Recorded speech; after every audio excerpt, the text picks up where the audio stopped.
to see what is going to be left down along the coastline is going to be very sobering.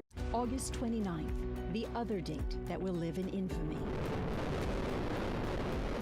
Our coast invaded by a force so powerful as to leave much of it unlivable. Those who were spared ached for those who were not. I want to give up. I ain't gonna lie. I want to go on that bayou and jump in it. We as a region and a generation have been through this before, and we wonder why bad things happen to good people. What we went through, no one should have to go through that. The warehouse where humanity itself was packed in a box of despair. The unearthed coffins that unearthed newfound grief. An entire region left in the dark in a forest of downed trees and poles. I done seen a lot, but this is a tough time for Basic necessities, water, food, gas, power, scarce, while trash and debris boundless. I was speechless, I was heartbroken. At Whitney Plantation, it seemed as though Mother Nature tried to erase history, where a race itself fought so hard to survive. Why? Coincidence is God's way of remaining anonymous. Perhaps Louisiana is tested to remind us of the helpers among us. I don't know what I would have done if they were not there. The deputies who escorted a baby safely into the world in the midst of chaos. The haves who fed the have-nots. I got me 10 pieces of chicken with some shrimp fried rice. But see, it's very difficult for New Orleans right now. But we've been through this before. Or perhaps we're tested to remind us of our sheer will. The shrimper who was thought to have perished survived Ida under his capsized boat. He's not going anywhere. To me, it's the best place.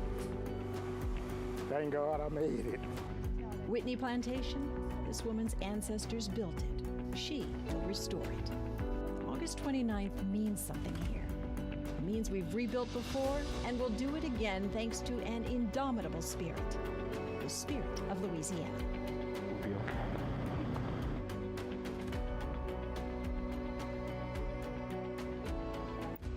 Good afternoon, and thank you for joining us as we mark 1 month since Hurricane Ida. I'm Karen Swenson. We have crews across Southeast Louisiana, including Chris Franklin in the hard-hit areas of Jefferson Parish, and Katie Moore reporting on the recovery in Terrebonne and Lafourche parishes. But first, let's head to Cherise Gibson, who joins us live from St. John. Cherise. Karen, it's funny that we're back out here and there is still more rainfall that is coming down in LaPlace in St. John the Baptist Parish. Right now, I'm standing in the Pecan Grove subdivision, a subdivision that is still bearing so much evidence of the devastation that Hurricane Ida was. If you drive down the streets of this subdivision or even just take a look behind me, you still see what it looks like are now walls of debris. And these are family heirlooms, furniture, tree branches, trash bags that are sitting outside of people's homes, in the front of their homes, still waiting 1 month later to be picked up. But the people here, as you have said so many times before, they are so resilient, and they say that they are ready to return to their homes. In the meantime, they're still working to pick up the pieces 1 month after Hurricane Ida devastated this area. And when we talk about devastation, we have to talk about the wind gusts, 100 to 110 mile per hour wind gusts, 17 inches of rain. This is one of the hardest hit areas after Hurricane Ida. One of the areas that Governor John Bel Edwards once said was an area that experienced some of the heaviest rain. Of course, those winds bringing in that storm surge west of Lake Pontchartrain. So many people here have been impacted, and I can tell you, driving around in this area, there is not a street that has not suffered or not sustained some sort of damage, but so many people here are still coming back to their homes, even the ones who are still living in gutted homes. So of course, there's been some progress here. While this street may show that there is some devastation, we are starting to see some signs of light literally along the streets. Power is back and water is back, and some signs of change. I want to bring in my colleague Meg Ferris here. Of course, Meg has been covering some of the recovery efforts here in St. John the Baptist. And I'll tell you something, Cherise, we were lucky in New Orleans, and we've all been saying that. When I come here to LaPlace with our wonderful photojournalists, It smells, feels, looks, tastes like New Orleans did after Katrina. That's the best way I can describe it to people at home. But I loved when Karen just said the spirit of Louisiana, because the Saturday after the storm, photojournalist Niece Riggins and I came out here and we met a guy named Harold. And we had to come back. Speaking of the spirit of Louisiana, we had to come back and see how Harold was doing. Constant rain. This was Harold DeLay's home in Laplace a week after the storm. Today, a month after Ida, it's still partially gutted. A lifetime of furniture and memories all thrown out from the rain that came through the damaged roof. There's been no insurance settlement, and he's doing most of the work on his own. He's moved his bed to the only functioning room, the den, and he has his TV for the Saints games, surrounded himself also by the true treasures of life, pictures of his family. But still, Harold stays optimistic. Nothing was salvageable. I had a few little things, minor things, but for the most part of it, pretty much everything in each one of the 3 rooms downstairs, I lost. So we're at the 1-month anniversary. Okay. And it's only a month, but a month of living like this, just emotionally, what do you feel? I mean, every day, you know, I find myself cleaning up, doing something, like today. I mean, I didn't get a chance to show y'all, but in the bathroom down the hall, it's dripping now from the little rain that we had just a few minutes ago. And, but you know, like I said, every day it's a struggle, but I've been trying to keep myself busy with work. Different people been calling me. Like I told you last time, I'm a jack of a few trades. So I've been cutting grass, stripping and waxing floors. I didn't clean no cars since the last time I saw y'all. But I just been trying to stay busy. The insurance, I spoke with them. They're doing what they do. I guess it just takes time. Hey, like I said before, God has given me patience. Hey, man, so I'm good. So you're trying to earn a living. Yes. But you don't have as much business. Right. You're trying to clean out your house. Right. Restart your life. Wait for insurance. Are there times when you're just frustrated? And sometimes I do, but I tell you, God give me that peace. I see what my grandmother been talking about all her life. Man, my grandmother died at 92, 93 years old, and she's been a church-going woman all my life. My mother, she's preaching. She's preaching right now. So with that being said, I see what they're talking about. God will give you that peace in the midst of the storms. And I literally went through a storm. I'm going through a storm of life, but he's awesome. Just know that he's awesome. No matter what you're going through, he's awesome. I know the other reason you're happy is the Saints won on Sunday. What? You already know. Look, I was jumping and hollering in here by myself, enjoying the game, and it was a beautiful game too. Yeah. I loved the Camaro caught that little scream. Jameis Winston, you know, he did his thing. Man, it was the defense. Man, what? Man, y'all don't get me started. We're going to keep this thing straight. But Taysom hurdled over the line and scored.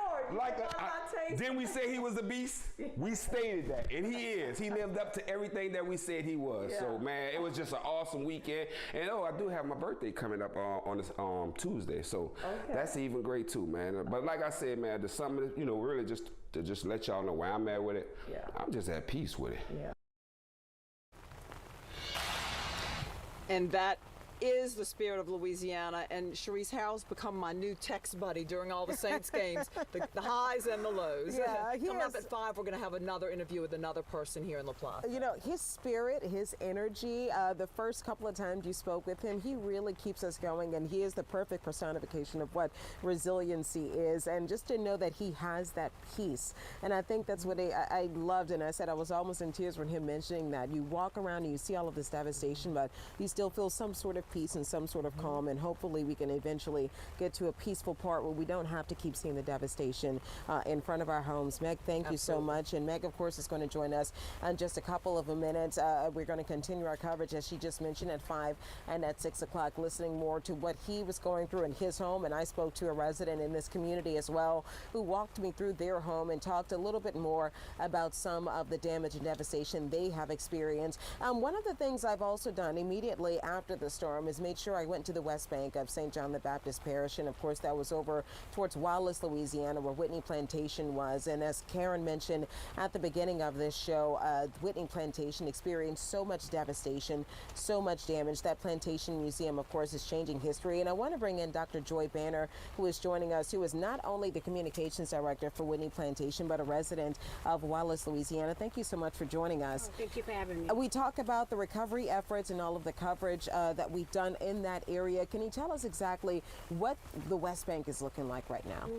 So there's still a lot of debris, fallen trees, big tree stumps that have been cut down, big branches that are pushed along the sides of the roads, lots of debris, aluminum siding, furniture that's gotten damaged, insulation that has, just different aspects of housing and the reconstruction that's necessary, and a tear down of that material that is still alongside the highway, and you can still very much see it. I know that I've been over to that area. We've done some volunteer efforts over in that area as well, and I had a communication with some of the people who have lived there, who've been lifelong residents in Edgar, lifelong residents in Wallace. And I mean, have they seen this sort of devastation? I know we made the comparison to Hurricane Katrina, but a woman told me, said, no, this is much worse than what I went through then. Yeah, the recovery is taking a lot longer. I think the fact that we're 3 weeks in and still seeing so much trash that needs to be picked up, so much cleanup, so much debris. I mean, it's obvious that we were hit by a Category 4 hurricane, and to be so far into the process. I mean, me in my own personal home, I just got the ceiling mold my ceiling got wet, it had mold on the ceiling. I just got that removed this past week. Wow. So when we think about hurricane recovery, what I'm realizing that it's not just our personal homes, but in my case, we have a business. Like you said, I'm the director of communications at Whitney. There was extensive damage that was done there. My parents' home, we have neighbors' homes. So it's not just like we're dealing with one property. It may be 4 or 5 properties that we're dealing with, and it's just taking its toll, honestly, to be this far into it and still having to, have this burden of so much to clean up, after the hurricane. I know that right now, as of course we wait for any assistance that people may need in St. John the Baptist, residents have been helping residents, families helping families, as you just mentioned, and people pulling together in volunteer efforts within the community coming together. Dr. Banner, thank you so much for joining us. And of course, we want to get some answers as to what's the process or how much progress has actually been made here in St. John the Baptist Parish. And we want to make sure that we give you those answers when we speak to the parish president. That is coming up a little bit later in the show, so make sure you stick around for that. For right now, I'm going to toss it over to my partner in crime there, Katie Moore, who is down covering Lafourche and the recovery efforts 1 month after Hurricane Ida there. Katie. Yeah, Charisse, as you mentioned, it has been a pretty gloomy day here in Houma. We are just near the Walmart, which is usually a signpost for a lot of people in this area, but it is still raining today. And not only is that an inconvenience for people, now it's causing additional damage to homes, so many of them, businesses, so many of those that are already damaged because of Hurricane Ida. Still a month later, a lot of people are still having to deal with those after effects. And let me just give you a little look around of where I am right here. It's not hard to find homes and businesses like this in Houma. I'm going to step out of the way here so you can really get a glimpse of this. If you had to guess, you probably wouldn't even be able to imagine that this was a bowling alley before Ida hit. The roof has absolutely been ripped off, and it's now raining inside the building. There are puddles of water all throughout, but you can take a look around and see possibly in the distance there are pool tables that are damaged, soaking wet. If you look over here, you can see this is actually the roof that's still hanging down. It peeled off just like somebody's peeling an orange during the storm. And the people around here say it was just an incredible sight to see. Now, there are places like this that are all over Terrebonne Parish and all over Lafourche Parish. And if you look inside, you can still see the bar in there, some couches still set up. So it looks like Ida hit yesterday in some places, and this is one of those places.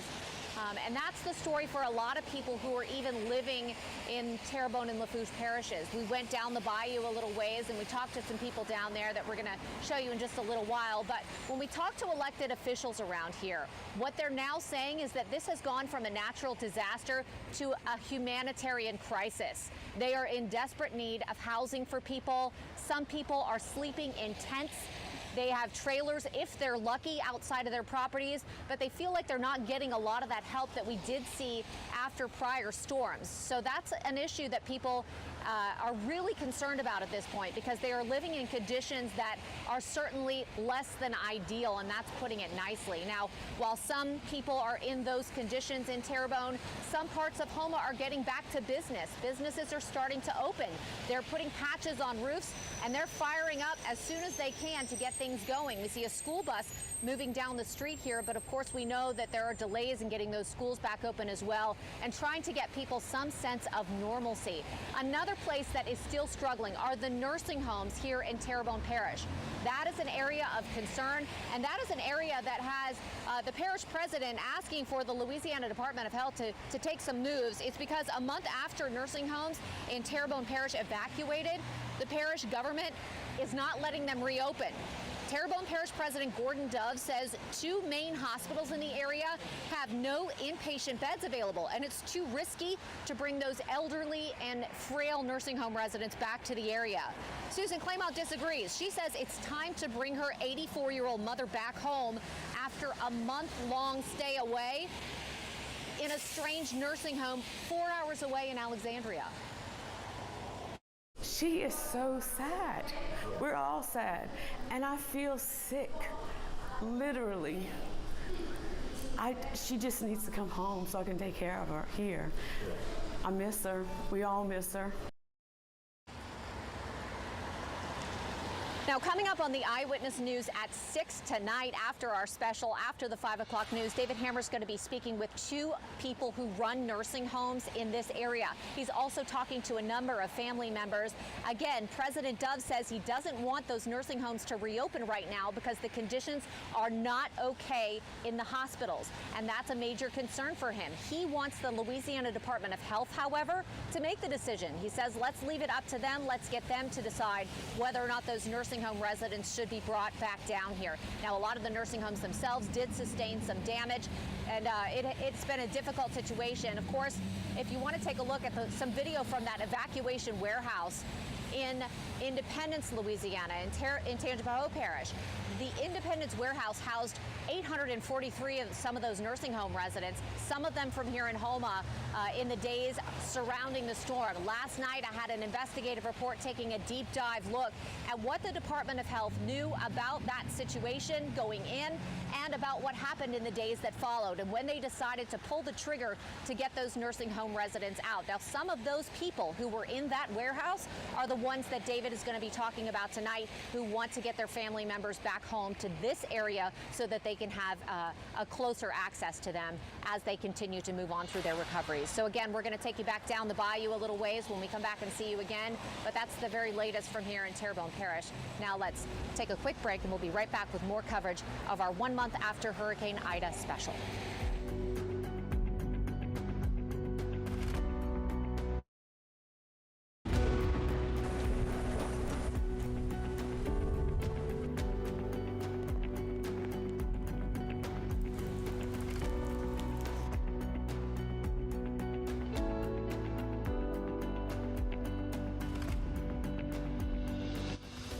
To our special coverage of Hurricane Ida 1 month later. In Plaquemines Parish, leaders are trying to resolve a heartbreaking problem, and that's how to return caskets and coffins that floated to the surface in Ida and put them back to their proper resting places. Early assessments showed damage to almost all of the 27 cemeteries in Ida's path. Some caskets were found blocks away from their original tombs. And this was an issue in other parishes too, like Jefferson, where caskets in the Lafitte area were moved, and in Ironton, where residents say they remembered the same thing happening after Hurricane Katrina.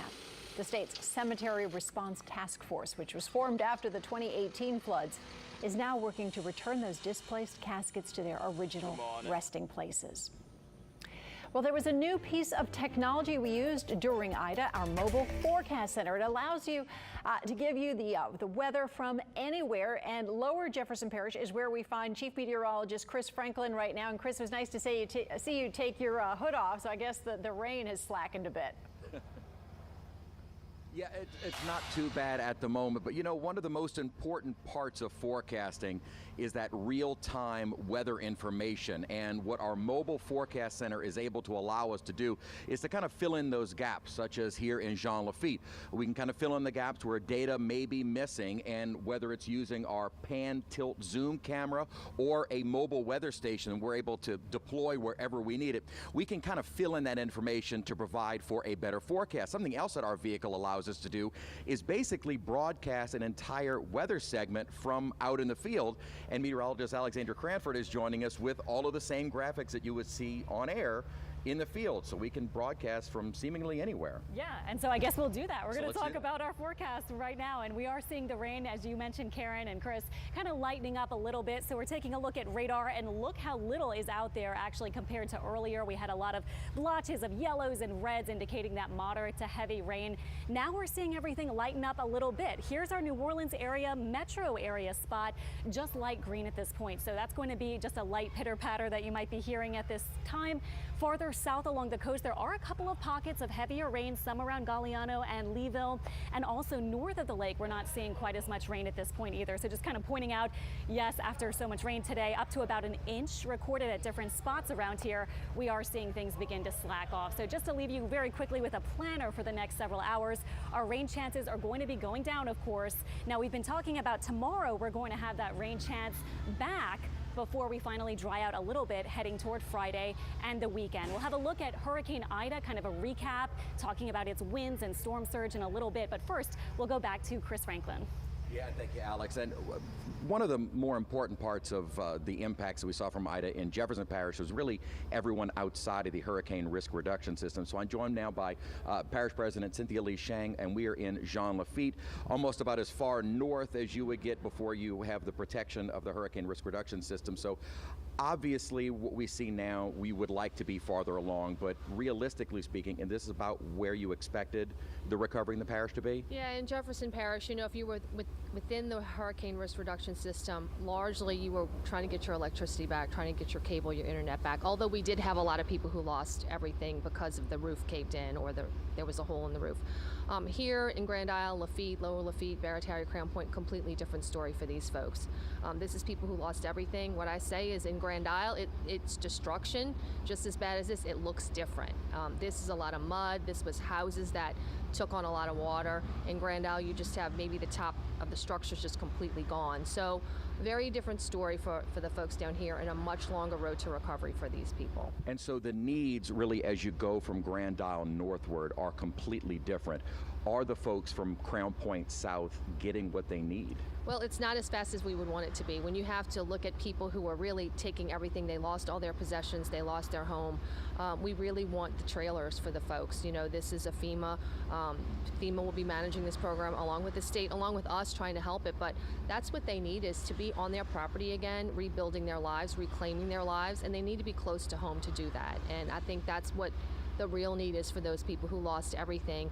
They want the trailers and to be back on their property. And you're saying that need, are you getting the help from the state and from FEMA to accomplish that? There's a lot of discussions going on. Obviously, it's a huge project, but it's not going as quick as anybody would like, because when you don't have a house and you just want that trailer, you want to be back on your property. So things are moving, but of course, for those of us here on the ground, it's always too slow because you know the need is just so immediate. Thank you so much for joining us, and good luck for a long road ahead for these folks. All right, yeah, the folks in Lower Jefferson Parish still have a long road ahead, as do the folks in the Bayou parishes, and Sharice Gibson is with some of the folks in the river parishes now. Yeah, Chris, right now in St. John the Baptist Parish, where of course we are standing on a street where the aftermath of Hurricane Ida is so evident. There is so much debris that is piled up on the street, still waiting to get picked up, and so much that is from inside of these people's homes, furniture and things that are just sitting outside in trash bags in front of the homes, still waiting to be picked up. And as you can imagine here, I spoke to a woman just a little bit earlier who told me and gave me a tour of inside of her home, saying that it's uninhabitable, and it really is. She cannot live in it. She's been living with her husband in a hotel room for the past month or so and have no time estimated as to when she'll be able to return.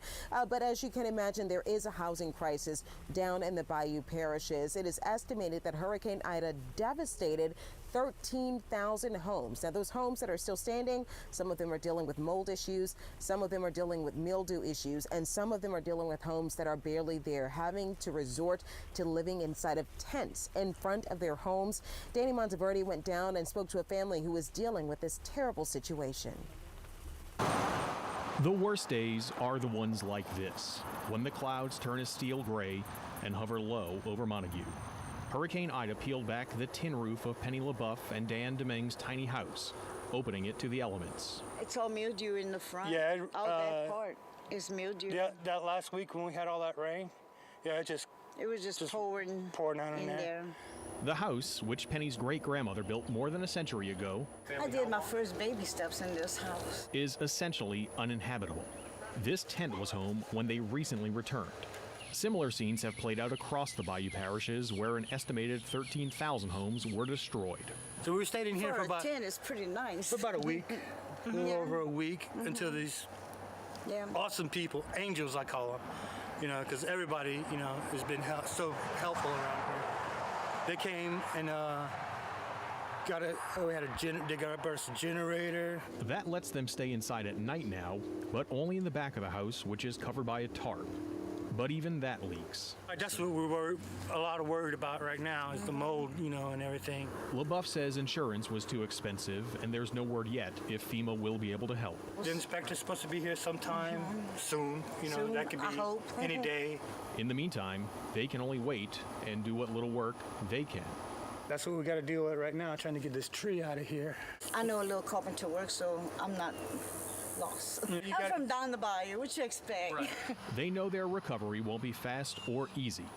Yet, for all their troubles, they say they feel like they're among the lucky ones in this storm-ravaged corner of the state. We're lucky we still have some roof to go, you know, to work with. Some people don't even have that. No.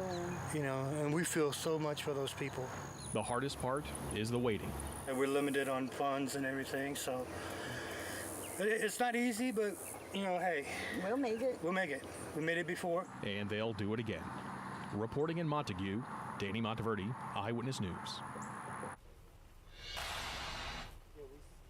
And certainly the hardest part is waiting for a lot of people. Some people obviously waiting for assistance when it comes to housing. One of the ways that they're waiting for assistance is hopefully looking for FEMA trailers, and we reached out to FEMA to get answers about that. And according to Danny Monteverde, we might not see FEMA trailers at least until November. We, of course, continue our coverage looking at the aftermath and the recovery efforts 1 month after Hurricane Ida when we return.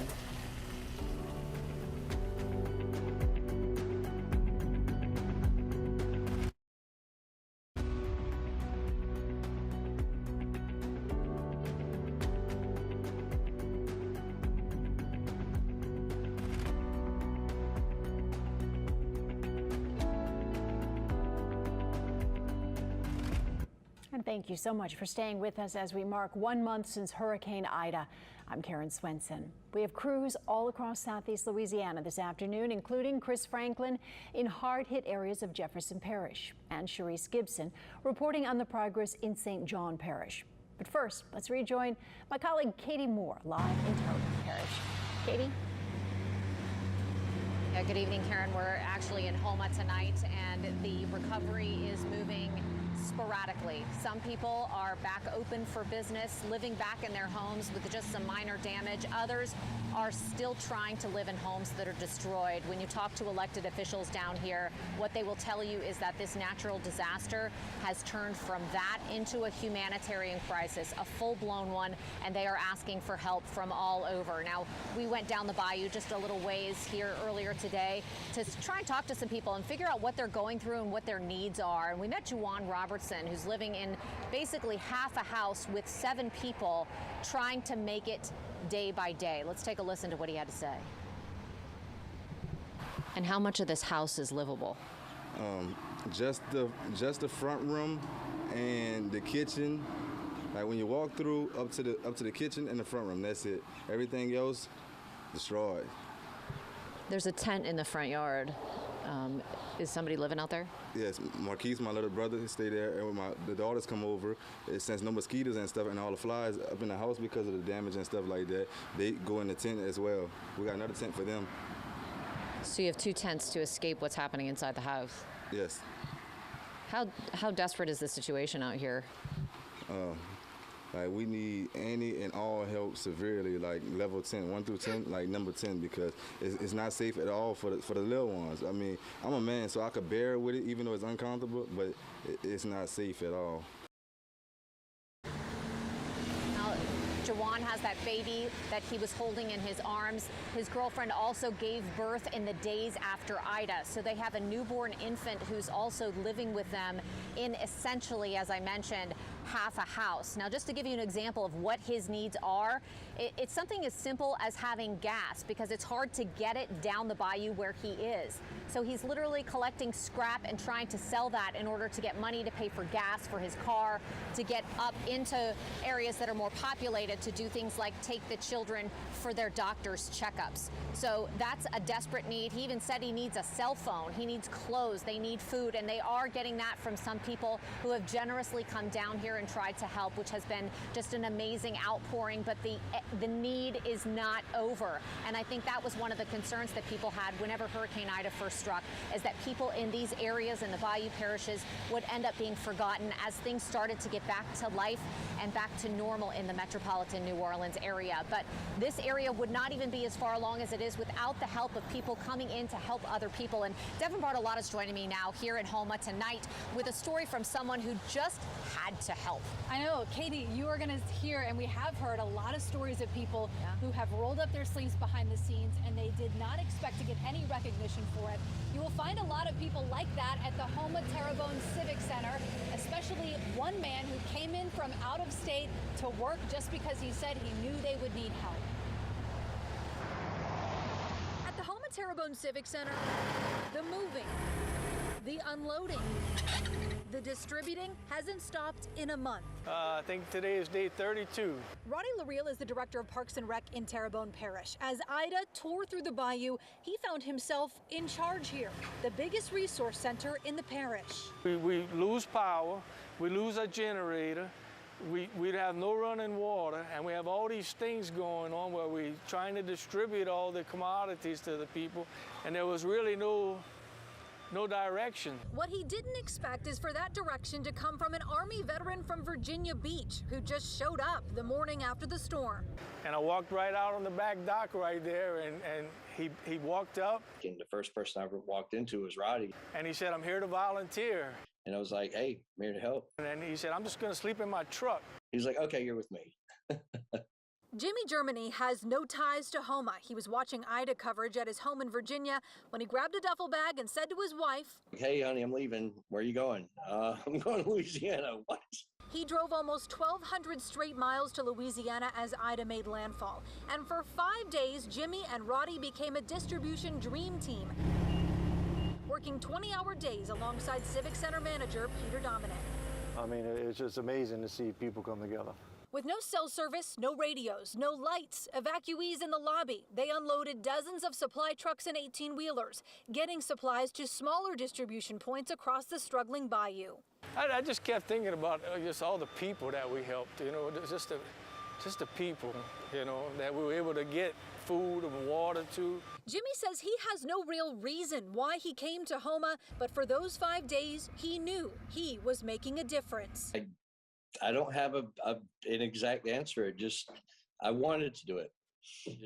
I felt sad that I was leaving, and just sad that I was leaving Roddy. I'll be forever indebted to Jimmy. I think this is the start of a friendship. One hell of a guy. Well, Katie, help really has come from all over. Today, Roddy told me, he gave me at least a dozen examples of people from California, Illinois, everywhere who have just driven in with supplies to try to help. It's really amazing. It's amazing. 5 days that changed his life and who knows how many others. Yeah, exactly right. Incredible. What a great story. Thank you, Devin. And this, of course, is not the only area that's been struggling for the past month. Another area that is in desperate need is St. John Parish in Laplace. And Cherise Gibson's joining us there, where 1 month ago, people were trapped in their attics. Cherise. You know, I was listening to Governor John Bel Edwards a little bit earlier during the times that he did a flyover of this area. And at that time, he said about 80% of the rescues happened in St. John Parish. So that just gives you a sense of the devastation in this community. But as we have said so many times, this community is resilient. So many people still working to clean out their homes. And there is a lot of progress that has been made despite what we're seeing here in St. John. And but there's a long way to go forward. And to tell us more about the progress here is Parish President Jacqueline Hotar. Thank you so much for joining us. Thank you so much for having me. I know that it's a busy time for you, and obviously there's a lot going on. One of the first things I wanted to ask you, obviously you see the street that we're standing on and the debris that's still in front of a lot of people's houses. A quick question for people here. When can we expect to see some progress in getting that picked up? We are currently picking up debris right now all throughout the parish, particularly this street. We'll have a truck here tomorrow, but we do have about 45 of the big trucks out in the parish picking up vegetation, construction debris, and white goods. We have received many calls about our state highways. Many of our state highways, they function as streets where we have homes on them, and so we're working with DOTD because during an emergency they pick up the debris on those roadways, but we are working with them to help them turn that around as quickly as possible so we can rid our entire parish of all of this debris. But again, we've picked up about 400,000 cubic yards since we began. It's double what we had in Isaac, but there's a lot of debris. You know, we had a flood event on top of a wind event that spanned our parish, but it is getting up. Yeah, I know that the last time we spoke, the parish was certainly in dire straits. They had no power, no water. People were still doing rescues. There were even issues with calls to the 911 center. And now here we are. I feel like not even immediately after that, just a couple of days after we spoke, we saw some progress when it came to the water situation, obviously to the power situation. Where do we stand right now in regards to power outages and, of course, water? Is there still a boil water advisory? We have no water advisories anymore for the entire parish of St. John, so that's a good thing. Prior to an unfortunate accident this morning with an 18-wheeler and a power line, we had about 50 customers that remained without power. Everyone else had been restored. We asked residents, if you are without power, not because of this accident, but if you were without power before, please call our planning and zoning office at 985-651-5565 so we can assist those residents with getting a permit or a repair through an electrician to have their electricity restored.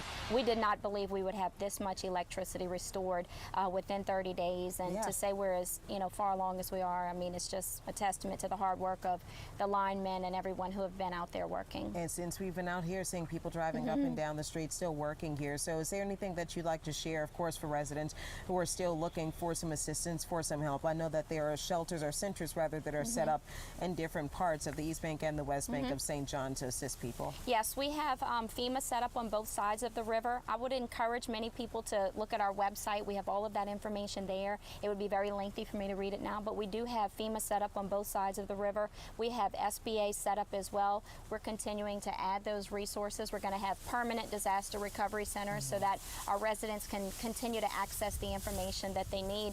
And, you know, we'll be here until it's over. I've said it all day. This is an opportunity for us to build back right.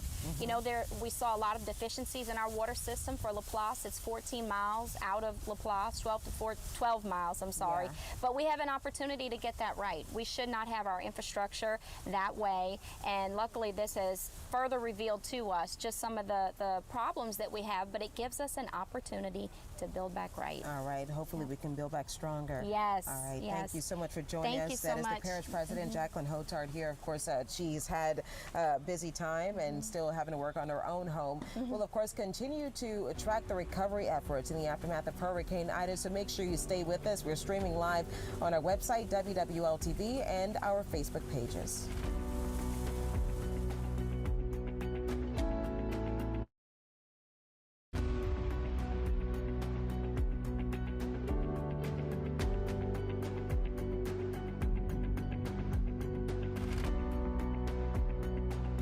Now we turn to Tangipahoa Parish, where residents say Ida left them with more damage and destruction than any other hurricane in their lifetime, including Katrina.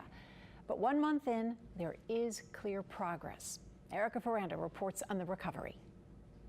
And all we heard was crack, boom, crack, boom, crack, boom. A once heavily wooded neighborhood, these Ponchatoula roads are lined with piles of trees and debris stacking about 10 feet high, 1 month after Ida ripped through. There were at least twice as many of them. And Linda McLellum lost 17 trees in her yard. I know our utility bills are going to be much higher because we don't have the shade we had before. Huge pine tree fall right here on the house. Sharon Holloway lives across the street. Everywhere you see mud, there were trees and ferns. According to the parish, nearly 1 million cubic yards of debris has been picked up so far, but as you can see driving through some of these streets, there is still a long way to go. As long as it's there, it's a constant reminder of everything we've lost. It sure looks like there's as much on the ground still as has been picked up. Tangipahoa Parish President Robbie Miller says right now the biggest parish-wide issue is internet. Internet is the big complaint. Charter is the biggest internet provider here. They're not where they need to be. At least a quarter of the customers still lack internet, including McLellum. I work from home. The internet is essential. It could be mid-October until internet is fully restored, according to parish leaders. So that's almost another 3 weeks. Miller says nearly 100% of the parish has power. About 200 camps and homes along the Tangipahoa River are still in the dark as Entergy has to rebuild their system. We just got our power back on last Thursday. Parish-wide, nearly 40,000 FEMA requests for inspection have been filed. That includes everyone who had a few shingles off that applied to people who had trees all the way through their home. Miller says overall the parish is in good shape considering the extensive damage Ida caused, but individually. There's lots of little things, you know. The focus really right now for us is this roof. Residents like Holloway have countless projects ahead. You have to be patient. To move past the storm. In Ponchatoula, Erica Ferrando, Eyewitness News. Now, a big issue right after the storm was cell and phone service. AT&T told the council on Monday that 95% of the customers in Tangipahoa Parish have had their landline connections restored. Well, with winds topping 150 miles an hour, Ida was one of the strongest hurricanes to ever make landfall in Louisiana. Chief Meteorologist Chris Franklin joins us live from Lower Jefferson Parish. And Chris, obviously that area hit so very hard too. One of the hardest hit areas of Jefferson Parish, obviously, as you get outside of Crown Point and head south toward Grand Isle, you're now outside of the hurricane risk reduction system, and this is where storm surge was much more of a threat than anyone that was protected by the levee system. Now, where we are in Jean Lafitte, storm surge estimate about 7 feet, and where we are in the Lafitte Seafood Pavilion, we're standing at about 7 feet above sea level, and by our estimates, it looked like the water may have just lapped kind of the ground floor of this facility, so it wasn't as bad. But as you go farther south, the storm surge numbers obviously get higher toward Grand Isle. But even as bad as it was, these are not the numbers that we saw in Katrina. And meteorologist Alexandra Kramer kind of explains a little bit about the winds, the storm surge, and also compares it to Katrina. Yeah, and so we're going to take a look, just kind of a big recap of Ida, the winds and everything like that. And this is all from the post-storm report that was updated, and updated numbers sifted through by the National Weather Service.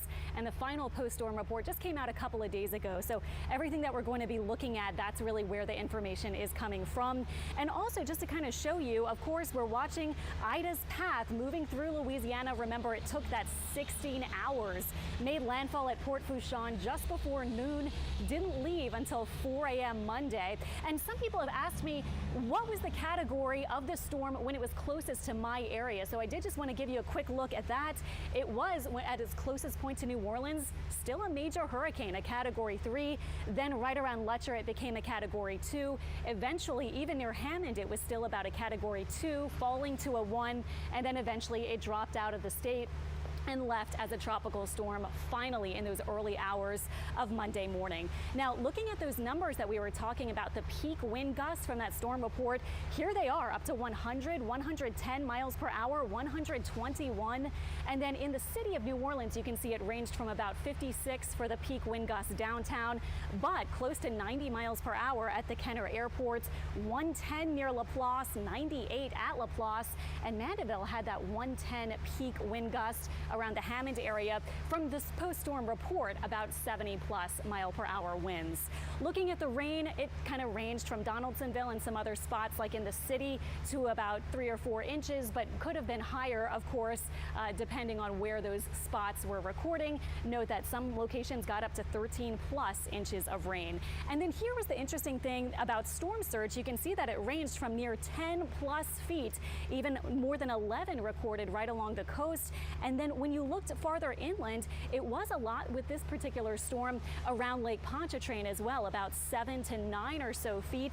And where we are in Lafitte, you can see that the recording was about 7.1 feet. But you'll notice these are not like those numbers from Katrina. Remember, looking back at Katrina's storm surge quickly with those numbers, it was up to 18 feet in some locations, kind of in the Southeast Louisiana spots. But once you got over into Mississippi, remember, that was that really stunning storm surge that we all remember, up to 28 feet for parts of coastal Mississippi. So why wasn't the surge higher with Ida? Well, it really depended, first of all, on how big the storms were. Ida had hurricane force winds up to near 40 miles from the center, but it was near 100 miles per hour from the center for those hurricane force winds with Katrina, a much bigger storm. And I tried to actually estimate about kind of the level that it would have been bigger, about 2.5 times bigger.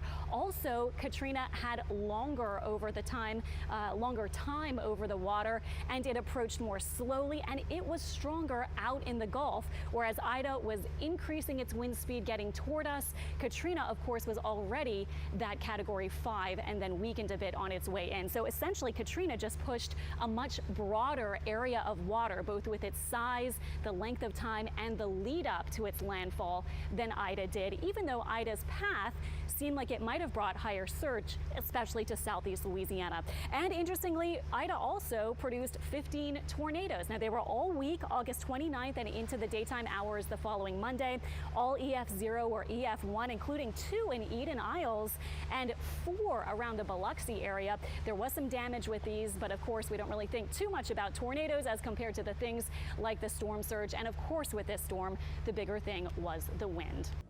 Stay tuned. Our 1 month since Ida special will continue right after the break.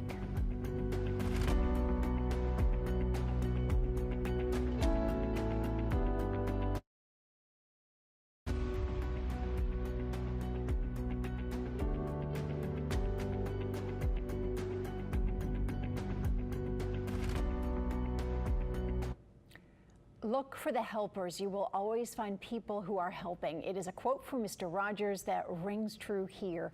We saw restaurants barely able to open for themselves, taking time to feed others, organizations offering the little comforts we often take for granted, like a clean load of laundry. Also using TikTok, a TikTok star using his fame to help those in the community to rebuild despite his home own home needing to be gutted. It is the helpers who make us so very proud to call Louisiana home. And, you know, Katie and Charisse, you and your teams out there have brought those helpers to us, and it keeps us going. I am curious, though, about the federal response. We saw President Biden come in, but what is the perception of the federal response in the communities where you are right now? Well, Karen, I can tell you here down in the Bayou parishes, there are some state representatives up at the state capitol as we're speaking now, trying to get some more help for temporary housing. There's a police response going on right now, and you can hear that in the background, I'm sure. But, you know, I think that there's a desperate need there, both for housing and for the Blue Tarp program, which we've heard parish presidents say is not moving nearly fast enough. And Charisse? And Karen, over here in St. John, right now the federal response is well, some people, as they've described to me, they say feels like next to none. It's because you have so many people who are not able to live inside of their homes, so many people who say that they have been displaced, haven't been inside of their homes and won't be inside of their homes for a very long time, waiting for just a little bit that they can get. FEMA trailers, possibly something with the Blue Tarp program. A lot of these people I spoke to in this community said they had to tarp their roofs themselves. They're still waiting for that help, but a lot of people still just moving forward and, of course, working with each other. People helping people, as you talked about a little bit earlier, residents helping each other, not waiting for someone to offer and swoop in and assist. Well, thank you very much, Charisse, and we will not let the federal government forget about Louisiana, and you have done a fabulous job